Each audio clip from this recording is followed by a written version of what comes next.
കർമ്മം ചെയ്യുക നമ്മുടെ ലക്ഷ്യം, കർമ്മഫലം തരും ഈശ്വരനല്ലോ.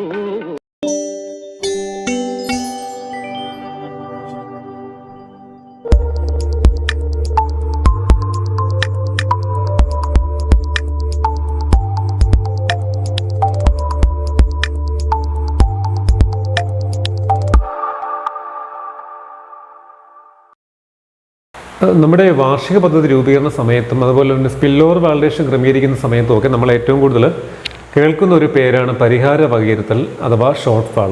എന്താണ് ഈ പരിഹാര വകയിരുത്തൽ എന്ന് പലർക്കും കറക്റ്റ് ധാരണയില്ല എന്നതാണ് സത്യം. എന്താണ് ഈ ഷോർട്ട് ഫാൾ അഥവാ പരിഹാര വകയിരുത്തൽ? ഇത് നമ്മുടെ 2024-25 വാർഷിക പദ്ധതിയുടെ ഫണ്ടിനെ എങ്ങനെ ബാധിക്കും, കൂടാതെ മുൻവർഷങ്ങളിലുള്ള ഷോർട്ട് ഫാൾ 24-25 ഫണ്ടിനെ എങ്ങനെ ബാധിക്കും, ഈ കാര്യങ്ങളാണ് ഈ വീഡിയോയിൽ നമ്മൾ ചർച്ച ചെയ്യുന്നത്. എല്ലാവർക്കും നമസ്കാരം. പുതിയ പ്ലാൻ ക്ലർക്കുമാർക്കുള്ള വീഡിയോയുടെ 15ാമത്തെ ഭാഗത്തേക്ക് സ്വാഗതം.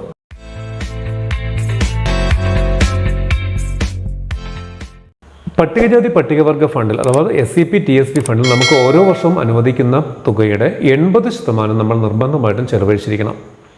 80% ചെലവ് വന്നില്ല എങ്കിൽ എത്രയാണോ കുറവ് ചെലവ് വന്നത് ആ തുക അടുത്ത വർഷം പ്ലാൻ ഫണ്ട് ജനറൽ നിന്ന് കട്ട് ചെയ്തിട്ട് അതുകൂടി ആ SCPയിലേക്കും TSPയിലേക്കും ആഡ് ചെയ്യുന്നതായിരിക്കും. ഇതാണ് ചുരുക്കത്തിൽ ഷോർട്ട് ഫാൾ എന്ന് പറയുന്നത്.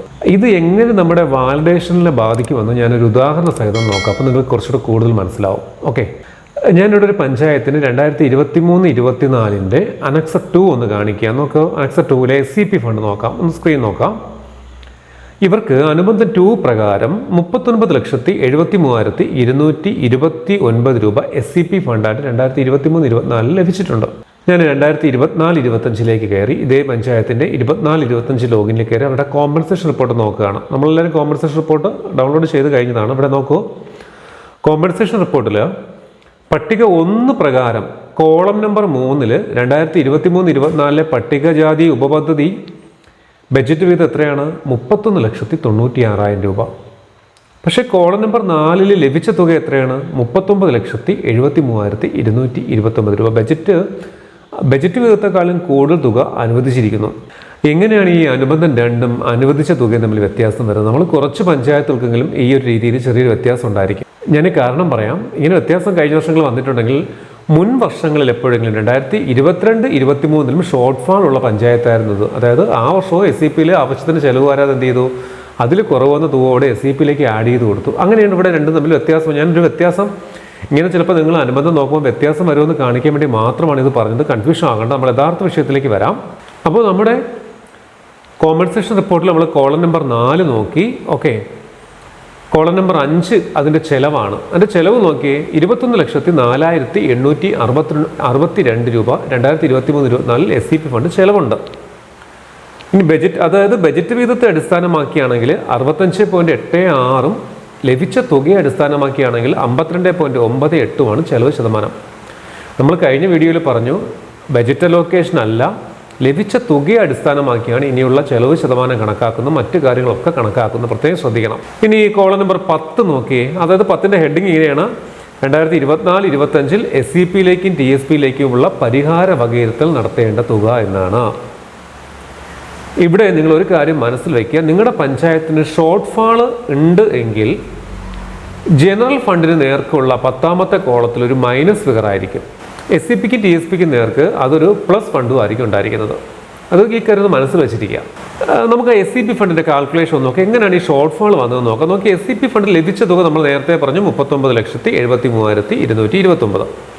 ചിലവാകേണ്ടിയിരുന്ന എത്ര? 80% അല്ലേ? 80% എന്ന് പറയുമ്പോൾ 31,78,583. ചിലവായതോ 21,04,862. അതായത് 52.97% ചിലവുള്ളൂ. അപ്പോൾ ഷോർട്ട് ഫാൾ എത്രയാണ്? ചിലവാകേണ്ടിയിരുന്ന 31,78,583 മൈനസ് ചിലവായ 21,04,862. അതായത് 10,73,721 രൂപ 23-24 തന്നെ ഷോർട്ട് ഫാൾ ആയിട്ട് 24-25 ഇത് കുറയ്ക്കണം. 23-24 അത്രയും കുറവാണ് SCPയിൽ ചിലവ് വന്നത്. ഈ 10,73,723 രൂപ, ഈ തുകയാണ് 10ാമത്തെ കോളത്തിൽ SCP ഫണ്ട് നേർക്ക് നമ്മൾ കാണുന്നത്. അതായത് 2023-24 10,73,721 രൂപയുടെ കുറവ് SEPയുടെ ചെലവിൽ ഉണ്ടായി. ഇത്രയും തുക 2024-25 പ്ലാൻ ഫണ്ട് ജനറൽ നിന്ന് കട്ട് ചെയ്ത് 24-25 കട്ട് ചെയ്തിട്ട് ഈ പൈസ SEPയോടൊപ്പം ചേർക്കും. ഇനി ഇവിടെ പട്ടികവർഗ ഫണ്ട് നമുക്ക് നോക്കാം. നോക്കി അലോക്കേറ്റ് ചെയ്ത തുക 10,94,000 രൂപയാണ്. ചെലവാകേണ്ടിയിരുന്നത് 8,75,000 രൂപ, അതാണ് 80%.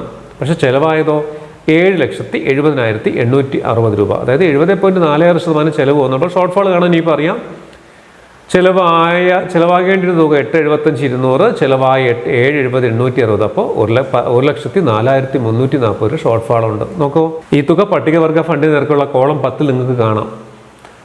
ചുരുക്കത്തിൽ SEPയുടെ ഷോർട്ട് ഫാൾ ആയ 10,73,721 രൂപയും TSPയുടെ പട്ടികവർഗത്തിൻ്റെ ഷോർട്ട് ഫാൾ ആയ 1,04,340 ചേർന്ന് ആകെ 11,78,061 രൂപ 2024-25 പ്ലാൻ ഫണ്ട് ജനറൽ നിന്ന് കുറയും.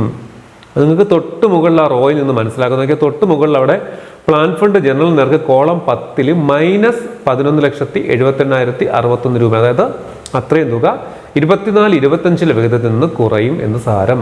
മനസ്സിലായി കാണുമെന്ന് വിചാരിക്കുന്നു. കുറച്ചുകൂടി മനസ്സിലാവണമെങ്കിൽ ഇതിൻ്റെ 24-25 പാർട്ടിലേക്ക് നമുക്കൊന്ന് പോകാം. നമുക്ക് 24-25 ഫോർ നമ്പർ 2 പട്ടിക 4 നോക്കിയേ. ഇവിടെ നിങ്ങൾ ആദ്യമായിട്ട് പൊതുവിഭാഗം സാധാരണ വിഹിതം നോക്കുക. ഇവിടെ 4ാമത്തെ കോളത്തിൽ ബജറ്റ് വിഹിതമായിട്ട് ഈ പഞ്ചായത്തിന് അനുവദിച്ച തുക കാണാം, 9,83,44,000 രൂപ. അടുത്ത കോളത്തിൽ കണ്ടോ, SEP TSP വിഭാഗത്തിൽ പരിഹാര വകയിരുത്തൽ നടത്തേണ്ട തുക 11,78,061. ഈ കണക്ക് എവിടെ നിന്ന് കിട്ടിയത് മനസ്സിലായി. നമുക്ക് നേരത്തെ നമ്മൾ കണക്കാക്കി വെച്ചിട്ടുണ്ട്. SEPയുടെ ഷോർട്ട് ഫാൾ 10,73,721 ഉണ്ട്. TSPയുടെ ഷോർട്ട് ഫാൾ 1,04,340, രണ്ടും കൂടി ചേരുമ്പോൾ 11,78,061 രൂപ എവിടുന്ന് ഏതിൽ നിന്ന് കുറയ്ക്കാൻ പോവുകയാണ്? ജനറൽ ഫണ്ടിൽ നിന്ന് കുറയ്ക്കാൻ പോവുകയാണ്. ഇവിടെ നോക്ക്, കോളം നമ്പർ 6 പരിഹാര വകയിരുത്തലിന് ശേഷമുള്ള തുക നിങ്ങൾ നോക്കിയേ, 9,75,65,939 രൂപ മാത്രം. അതായത് നമുക്ക് യഥാർത്ഥത്തിൽ ലഭിക്കേണ്ടിയിരുന്ന ബജറ്റ് വിഹിതം ഉണ്ടായിരുന്ന 9,83,44,000 രൂപയിൽ നിന്ന് ഷോർട്ട് ഫാൾ 11,78,061 രൂപ പോയിട്ട് ബാക്കിയുള്ള പൈസ മാത്രമേ നമുക്ക് കിട്ടത്തുള്ളൂ. അത്രയും പൈസ കുറവ് ചെയ്തു, 11,78,061. ഈ കുറവുന്ന തുക എവിടെയായിരിക്കും പോയിട്ടുള്ളത്? ഞാൻ നേരത്തെ പറഞ്ഞു, ഈ തുക എവിടെ പോയിട്ടുണ്ട്? നോക്കൂ, പട്ടിക 4 പട്ടികവർഗ ഉപപദ്ധതിയുടെ വിഭാഗം നോക്കി. അവിടെ ബജറ്റ് പ്രകാരം SEP ഫണ്ട് അനുവദിച്ചത് 31,96,000 രൂപയേ ഉള്ളൂ. പരിഹാര വകയിരുത്തൽ എത്ര വയ്ക്കണം? 10,73,721 രൂപ, അതായത് ജനറലിൽ നിന്ന് കട്ട് ചെയ്ത പൈസയോടെ SEP കൂട്ടി. അപ്പോൾ ആകെ 2024-25 അനുവദിക്കുന്ന SEP തുക എത്രയായി? 42,69,720. ഇത്രയും തുകയ്ക്ക് നമ്മൾ പ്രൊജക്ട് തയ്യാറാക്കണം. SEPയിൽ ഷോർട്ട് ഫാൾ ഇല്ലായിരുന്നെങ്കിൽ ആ 31,96,000 മതിയായിരുന്നു. ഇനി TSPയും കൂടെ നമുക്ക് നോക്കാം. ബജറ്റ് വീതം 10,94,000. പരിഹാര വകയിരുത്തൽ നമ്മൾ നേരത്തെ കണക്കാക്കി വെച്ചിട്ടുണ്ട് 1,04,340. അതും കൂടെ കൂടുമ്പോൾ എത്രയായി? 11,98,340 രൂപ TSPയിൽ നിങ്ങൾ എന്ത് ചെയ്യണം? പ്രൊജക്റ്റ് വെക്കണം. ഈ തുകയാണ് വാലിഡേഷൻ വരുന്നത്. ഇപ്പോൾ കുറച്ച് കാര്യങ്ങൾ ക്ലിയർ ആയി കാണുമെന്ന് വിചാരിക്കുന്നു. ഷോർട്ട് ഫാൾ വരുമ്പോൾ ഉണ്ടാകുന്ന ബുദ്ധിമുട്ട് ഒരു ഉദാഹരണം കൂടെ കാണിക്കുന്നത് കുറച്ചുകൂടെ മനസ്സിലാവും. ഞാൻ മറ്റൊരു പഞ്ചായത്തിൻ്റെ 23-24 അത് കണക്ക് നോക്കുകയാണ്, വാലിഡേഷൻ റിപ്പോർട്ട് നോക്കുകയാണ്. ഓക്കെ, അവരുടെ SEP വിഹിതം അവിടെ 43,29,000 രൂപയുണ്ട്. ചെലവ് 31,95,319 രൂപ, അതായത് 73.81% മാത്രമേ ചെലവുള്ളൂ. ഷോർട്ട് ഫാൾ കണ്ടുപിടിച്ച് 2,67,881. ഇതെങ്ങനെ 2024-25 വന്നു നോക്കാം. നമുക്ക് പട്ടിക 4 നോക്കാം. 24-25 വികസന ഫണ്ട് പറഞ്ഞിട്ടുണ്ട് 71,11,000. SEPയുടെ പരിഹാര വകയിരുത്തൽ 2,67,881. അപ്പോൾ എന്ത് ചെയ്യുന്നു? 24-25 അനുവദിക്കേണ്ട വിധത്തിൽ നിന്ന് ആ പൈസ 2,67,801 കുറച്ചിട്ട് ബാക്കി എത്ര അനുവദിക്കത്തുള്ളൂ? 68,43,119 രൂപയെ ജനറൽ വിഭാഗത്തിൽ അനുവദിക്കത്തുള്ളൂ. അപ്പോൾ ഇതിൽ കുറയ്ക്കുന്ന പൈസ എങ്ങോട്ട് പോകും? SEPയിലേക്ക് പോകും. നോക്കൂ, SEPയിലെ ബജറ്റ് വിഹിതം 43,29,000. പരിഹാര വകയിരുത്തൽ, അതായത് ജനറലിൽ നിന്ന് കുറയ്ക്കുന്ന പരിഹാര വകയിരുത്തൽ 2,67,881. അതും കൂടി കൂട്ടുമ്പോൾ ആകെ 45,96,881 രൂപ SEPയുടെ പ്രൊജക്റ്റ് ചെയ്യണം. മനസ്സിലാക്കണം വിചാരിക്കുന്നു. നിങ്ങൾക്ക് ഇതൊരു കാര്യം മനസ്സിലാക്കണം. SEP TSP ഫണ്ടിൽ ലഭിക്കുന്ന തുക പരമാവധി ചെലവഴിക്കാൻ നിങ്ങൾ ശ്രദ്ധിക്കണം. 80% താഴെയാണ് ചിലവെങ്കിൽ ഇതുപോലെ ഷോർട്ട് ഫാൾ വരും. ഈ ഷോർട്ട് ഫാൾ ഓരോ വർഷം ഉണ്ടായിക്കൊണ്ട് ഇത് അടുത്ത വർഷങ്ങളിലേക്ക് ആഡ് ചെയ്തുകൊണ്ടിരിക്കും. അങ്ങനെ വരുമ്പോൾ 2-3 വർഷം കഴിയുമ്പോൾ നമുക്ക് ജനറലിൽ ഒരൊറ്റ പ്രൊജക്റ്റും ചെയ്യാൻ പറ്റത്തില്ല. ജനറലിൽ കിട്ടുന്ന പൈസ മുഴുവൻ ഇവിടെ ചെയ്യേണ്ടി SEPയിലും TSPയിലും ചെയ്യേണ്ടി വരും. അപ്പോൾ അതുകൊണ്ട് ഷോർട്ട് ഫാൾ ഉണ്ടാകാതെ നോക്കേണ്ട ഉത്തരവാദിത്വം നമുക്ക് എല്ലാവർക്കും ഉണ്ട്. ഈ വിഷയം ഇംപ്ലിമെന്റിംഗ് ഉദ്യോഗസ്ഥർ ഉൾപ്പെടെ ഭരണസമിതി ഉൾപ്പെടെ പറഞ്ഞ് മനസ്സിലാക്കുക. ഷോർട്ട് ഫാളിനെ കുറിച്ച് കുറച്ചൊരു ഐഡിയ കിട്ടിക്കാണെന്ന് വിചാരിക്കുന്നു.